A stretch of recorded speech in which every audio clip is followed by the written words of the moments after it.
இன்னைக்கு நம்ம என்ன ரெசிபி பார்க்க போறோம்னா கிளஸ்டர்ட் பவுடர் வச்சு ஒரு சூப்பரான டெசர்ட் ஃப்ரூட் கிளஸ்டர்ட் தான் பார்க்க போறோம். இது எப்படி பண்றதுன்னு பார்க்கலாம் வாங்க. ஒரு 2 கப் போல பால் நம்ம சேர்த்திக்கலாம்.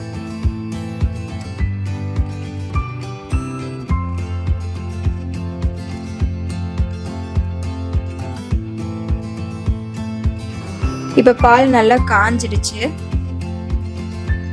ஒரு பவுல்ல ஒரு 2 டேபிள் ஸ்பூன் போல நம்ம கிளஸ்டர்ட் பவுடர் நம்ம சேர்த்திக்கலாம்.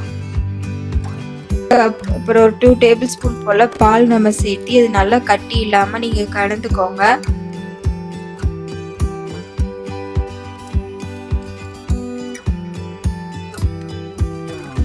நல்லா நம்ம இந்த காய்ச்சின பாலை நம்ம சேர்த்தி இந்த நல்ல ஒரு மீடியம் ஃப்ளேம்ல வச்சு நல்லா நம்ம கலந்து விட்டுட்டே இருக்கலாம்.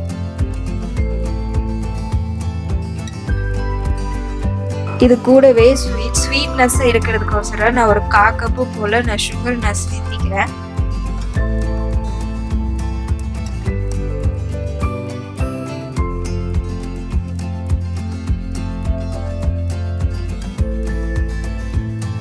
இப்போ எனக்கு ஒரு 5 நிமிஷம் போல் ஆயிருக்கு. நல்லா கெட்டியாக ஆரம்பிச்சிருக்கு. இந்த ஸ்டேஜ்லேயே நீங்கள் இதை இறக்கிடலாம்.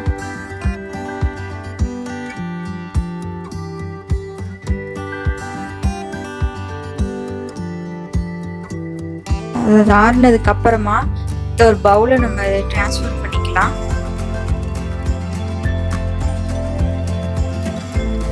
இது கூடவே ஃப்ரூட்ஸ் எல்லாம் நான் ஆட் பண்ணிக்கிறேன். ஆப்பிள், பொமக்ரானேட், பனானா, டேட்ஸ், செரி, டூட்டி ஃப்ரூட்டி மிக்ஸ் பண்ணிக்கோங்க. ஃப்ரிட்ஜில் ஒரு 2 hours போல் நான் வச்சிடுறேன். இப்போ 2 hours ஆயிருக்கு.